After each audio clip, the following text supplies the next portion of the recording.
Buen inicio de semana, estimada profesora. En esta ocasión vamos a hablarles acerca de lo que vimos del terrorismo en el Museo de LUM. Mi nombre es Giancarlo Dalorzo. Soy Alexandra Tanimoto. Mireya Gago. Hola, Fernando Jiménez. Vianney Núñez. Y nuestro primer tema a empezar, sería el de qué es lo que realmente opinamos acerca de la extrema violencia que se vivió en esta época y cómo lo vamos a relacionar respecto al LUM.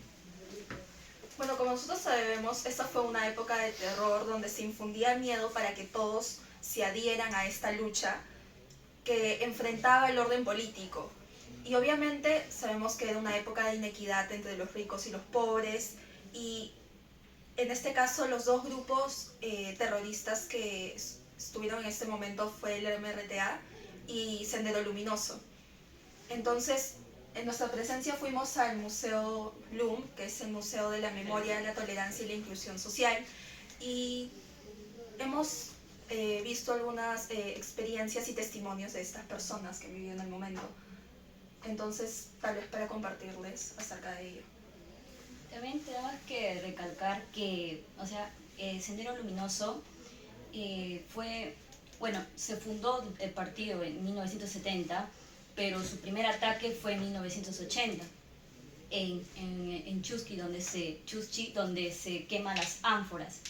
Aparte de eso, también estuvo guiado por el pensamiento político de Vladimir Lenin, el autoritarismo de Stalin y también sus ideas propias, pero también las estrategias militares que se ha influenciado de Mao Zedong. También tenemos que las personas que murieron hasta el 2018, el registro único de víctimas se identificó en 33.500 víctimas fatales a través de una proyección estadística de la Comisión de la Verdad y Reconciliación. También las personas que desaparecieron, el Registro Nacional de Personas Desaparecidas en Sitios de Entierro registra alrededor de 20.511 personas reportadas como desaparecidas. En el museo también llegamos a ver que muchos familiares han seguido con la búsqueda de todas las personas que estaban perdidas. Sin embargo, muchas personas siguen sin encontrar a sus familiares, y los que han llegado a encontrar a sus familiares están o muertos o tienen alguna discapacidad. Recordemos que en esta época las personas vivían con un constante temor porque no sabían de quién estaban rodeadas, porque los terroristas se vestían de policías y los policías de terroristas, porque no tenías en quién confiar. Entonces la sociedad vivía con un constante temor de no saber qué decir, en qué momento, aparte que no saber la seguridad que tenían, porque podían morir en cualquier momento. Los universitarios, tenemos el ataque a la Universidad Cantuta, eran tan solo estudiantes que los adoctrinaban, y los que no seguían el régimen los mataban personas que no eran culpables, y también mataban personas que habían sido terroristas. Ahora vamos a hablarle acerca del segundo punto, que sería el de los testimonios que llegamos a escuchar en el museo. En mi caso, llegué a escuchar un caso que me impactó y que nos hace ver también realmente cómo es que estos casos de violencia no solamente se ve por parte del terrorismo, del Sendero Luminoso o el MRTA, sino que también respecto a los militares o los policías. Había una mujer, no recuerdo muy bien el nombre, pero decía que la llegaron a meter a la cárcel injustamente, donde fue violada por 6 hombres y quedó embarazada. El caso que escuché fue un señor que era de Ayacucho, si no me equivoco, un pueblo aledaño a Ayacucho. Y cuando llegó ya había sido su pueblo atacado, su familia había sido dinamitada dentro de una mina. Y cuando este hombre se dedicó al alcohol propio de la pérdida de su familia, lo metieron a la cárcel. Justo fue por una calle, Manchego Muñoz, que queda en Huancayo. Y él pasaba, lo encontraron y lo acusaron de 2 crímenes, como cabecilla y como secuestro. Lo metieron, la pena fue por 25 años, y luego le pusieron 20 años más, así que hubiera sido 45 años. Sin embargo, hubo una ley durante el gobierno Fujimori que era para volver a hacer las sentencias, por así decirlo, y ahí fue solamente lo sacaron porque había sido libre, porque lo habían imputado por algunos crímenes cuando él ya estaba en la cárcel. Así que solamente estuvo 11 años. Pero fueron 11 años injustos porque él no había hecho nada. Fue una víctima del terrorismo, pero igual tuvo que pagar 11 años un hombre libre. Otro testimonio también recuerdo de una ancianita que, en todo eso se empezó hablando en quechua, Y bueno, pues contó su experiencia que tenía un hijo que, o sea, había desaparecido y o sea, se lo llevaron injustamente y la anciana reclamaba y decía, ¿no? Que a dónde se llevan a mi hijo, y los militares así como que reaccionaron de una forma violenta. A veces la anciana se movilizaba con varias señoras y los militares, o sea, como que trataban de decirle, no querían que realice esas movilizaciones. Y en una de esas dice la anciana, pues, tú eres hija de, tú has nacido de una mujer, ¿por qué me tratas así? Lo único nomás que busco es encontrar a mi hijo perdido. Y bueno, pues fue uno del, o sea, me llamó, o sea, me conmovió mucho su testimonio de esa anciana. Bueno, yo también vi el testimonio de la anciana que estaba hablando en quechua. También de lo que logré rescatar de ese testimonio es que la policía, parte del ejército, la policía, las Fuerzas Armadas, han abusado en la época del terrorismo con su poder, porque habían personas que se defendían hablando en otros idiomas, así sea en la sierra, así sea en la selva, pero sin embargo estaba todo centralizado y o sea, todos escuchaban, todos solamente sabían en castellano. ¿Cómo una persona quechohablante iba a defenderse? ¿Cómo iba a dar su argumento? Hubo mucho abuso del poder en esas épocas que espero no se vuelva a repetir. Creo que el caso de la mujer, el testimonio de la mujer fue el que más recordamos, pero hubo también otra parte en la que mencionó que ella viajó por todo el mundo. Y me quedé impactada, y la verdad es que muchas personas en el extranjero mandaban cartas solicitando la búsqueda de los hijos desaparecidos, mostraban su apoyo, y acá los ciudadanos, los peruanos, les daban la espalda, se burlaban de ellos porque consideraban que era un caso perdido y no le hacían caso, porque es como lo que hablé hace un momento de la inequidad entre los, entre comillas, pobres y ricos. Pero también hemos visto la situación de que muchos eran víctimas de estos movimientos terroristas, pero no solamente eran víctimas de que eran enjuiciados injustamente, sino también, por ejemplo, los hijos de aquellos que participaban en Sendero Luminoso, ¿no? Los senderistas. Y hubo un caso, el de un chico que comentaba que su madre era senderista.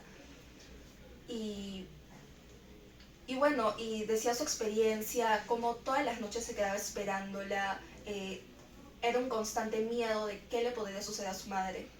Y llegó un día en el que un hombre entró a la tienda donde trabajaba y le dijo, esa es la casa de, dijo el nombre de su madre, y le dijo, sí, claro, y dijo, bueno, ha fallecido. Y fue impactante, pero lo primero que él sintió, en vez de sentir tristeza, fue alivio, porque por fin su madre ya no estaría siendo perseguida por la justicia. Y lo segundo que sintió fue culpa, porque el primer sentimiento fue alivio en vez de tristeza. Y es algo que también menciona Carlos Agüero, y creo que la misma historia la menciona en su texto. Y hay una frase que mencionaba que decía que cuando es niño las cosas son más sencillas, pero también son más hirientes. Y es ese sentimiento de vergüenza sobre en qué trabaja tu madre, ¿no? Eso es lo que le preguntaba muy a menudo. Ahora nos gustaría hablarles acerca del tercer punto, que sería el de la encuesta que realizamos sobre la violencia política en los años 80 y 90. La primera pregunta sería, ¿cuál considera que fue el origen del surgimiento de grupos como Sendero Luminoso y el Movimiento Revolucionario Tupac Amaru, MRTA? En mi caso pude entrevistar a una profesora de historia de mi colegio, y lo que opina es que el origen de todo esto es por los problemas sociales que habían en el Perú, que entre las diferencias y súper marcadas que habían entre la sierra y lo que es la capital, cómo el Perú estaba totalmente centralizado, y fue esto lo que motivó a que surgieran estos grupos revolucionarios. Segunda pregunta. Bueno, yo en mi caso entrevisté a un coronel de la Policía Nacional, y bueno, él estuvo en Ayacucho durante estos movimientos terroristas y combatió contra Sendero Luminoso. Y bueno, comentaba que inicialmente las Fuerzas Armadas y la policía no tenía conocimiento de qué estaba sucediendo, ¿no? O sea, estaban combatiendo con los ojos vendados, por así decirlo. Y era un movimiento comentaba que este movimiento de solamente un líder, con lo del pensamiento Gonzalo de Abimael Guzmán, con su captura es lo que logró desmoronar todo este movimiento, porque era un movimiento jerárquico, donde Abimael Guzmán era visto como el líder, claro, El llamado presidente Gonzalo. el llamado presidente Gonzalo. Bueno, en caso mío, yo entrevisté a un vecino, él es de Ayacucho y bueno, pues él es actualmente viudo porque, bueno, en la época de los años 80, él es comerciante de papa. Y bueno, pues llegaron los terroristas a la casa de la señora, pero justo ese día mi vecino se fue a Lima. Entonces llegaron los terroristas, le tocaron la puerta a su señora y le preguntaron, ¿dónde está? Y la señora decía, no, no está acá. Y bueno, dice que los terroristas vinieron, la golpearon, la maltrataron, hasta que hable. Pero la señora decía la verdad porque ellos creían que había escondido o algo así, pero, o sea, no le hicieron caso, tanto así que la terminaron matando. Y bueno, cuando realicé esa entrevista, a mi vecino se le salió la lágrima en los ojos porque perdió a un ser querido, pues, o sea, amaba demasiado a su esposa y que la mataran así fue algo terrible. Y la verdad no me gustaría que regrese esa época. Yo entrevisté a una ama de casa. Mi mamá, básicamente. Y ella considera que el origen del surgimiento de estos grupos querían rebelarse ante el Estado. Querían poner, como todos los surgimientos revolucionarios tenían una idea, y una ideología mal fundada. Y lo que originó fueron muertes, desapariciones, injusticias. Yo entrevisté a un ex soldado del ejército. Su opinión respecto al origen de los movimientos revolucionarios de Sendero Luminoso, el MRTA, es que muchos de ellos querían ser escuchados, pero no era la forma de. Tenían, como dice mi compañera, ideas mal fundadas. Se iban al extremo del comunismo, quizás del socialismo, y no veían la otra parte. Pensaban de que todo estaba en su contra, pensaban de que el Estado iba a estar en su contra, que el ejército iba a estar en su contra, y se creían la revolución especial, porque pensaban que todo lo que ellos decían iba a estar bien, pero no tomaban en cuenta el efecto que iba a realizar en la sociedad, las muertes que iban a causar y todos los otros daños que causaron.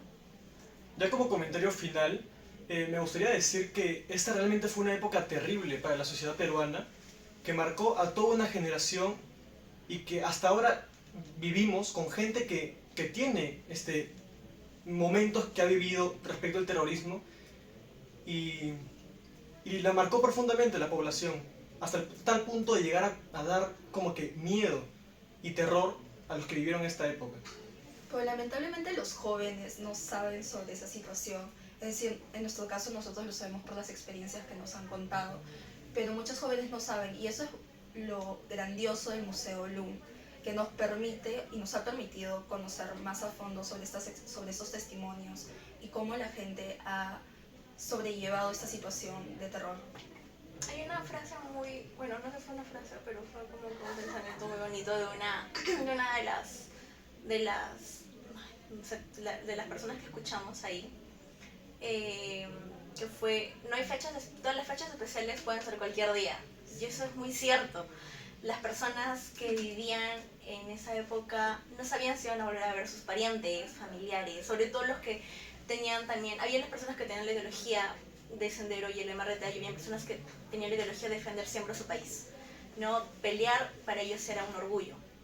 Entonces está como este pensamiento, me da a entender, de que las personas vivían con ese constante miedo de perder a una persona que amas, como el testimonio del vecino de mi compañera, que no lo volvió a ver a su esposa nunca más, y ese es el miedo que se vivía. Y yo creo que el LUM nos permite adentrarnos en el dolor que se sentía, en la angustia, y eso es lo que no se tiene que olvidar. El Perú nunca tiene que olvidar esta etapa, porque fue una etapa que nos mató. Bueno, completando la idea de mi compañera, al soldado del que yo entrevisté, él estaba siendo buscado por el ejército porque decían que era un infiltrado dentro del ejército por Sendero Luminoso o el MRTA. Mencionó que por solo ser de Ayacucho, porque él nació en Ayacucho, en la provincia de Chuchis, donde se originó todo esto, por ser solamente de ese lugar, ya lo estaban ya involucrando supuestamente dentro de uno de los grupos revolucionarios. Quiero recalcar acá también de que el Estado, bueno, el ejército en realidad ha cometido muchas infracciones en esos tiempos, porque a cualquier persona, cualquier alumno, cualquier ciudadano que era de origen ayacuchano, porque desde ahí empezó todo, quien hablaba quechua y trataba de defenderse a sí mismo o a sus tierras o a sus esposos o a sus hijos, los nombraban senderistas, los nombraban terroristas, y creo que ahí entra el concepto de nación que no tenemos, que no hemos tenido hasta ahora, porque como dijo la señora que vimos el testimonio en el ¿cómo es que otros países sí han llegado a ayudar a las personas víctimas del terrorismo y nosotros mismos no hemos podido hacer algo por ellos? ¿Qué es lo que nos está faltando a nosotros como nación, como pueblo, como un Estado democrático que somos? La ciudadanía ha perdido mucho de esto. Tienen que recordar, los jóvenes tienen que empezar a investigar qué es lo que sucedió y los adultos hacer memoria para poder hacernos entender a nosotros que eso no tiene que volver a pasar, que tenemos que cambiar como Estado, como ciudadanos y como un país democrático. Bueno, quería acotar con lo que dice mi compañera. Bueno, leí un comentario de un profesor de San Marcos, donde decían que cuando estaban en el bus los estudiantes, dice que los militares llegaban y los bajaban del bus y dice que empezaban a rebuscar las mochilas. Si por el simple hecho que te veían con un libro rojo o un libro de José Carlos Mariátegui, ya al toque te decían, este es senderista o este es emeretista, o sea, te veían con esa visión. O sea, como que por el simple hecho de tener eso, ya de frente te marcaban. O si eras de la Cantuta, ya eres fijo, eres senderista, eres emeretista, ya todo así te marcaban. Parece como se perdió muchos ciudadanos. Ya para concluir me gustaría citar la siguiente frase, que es: el que no conoce su pasado está condenado a repetirlo. Gracias. Gracias. Gracias.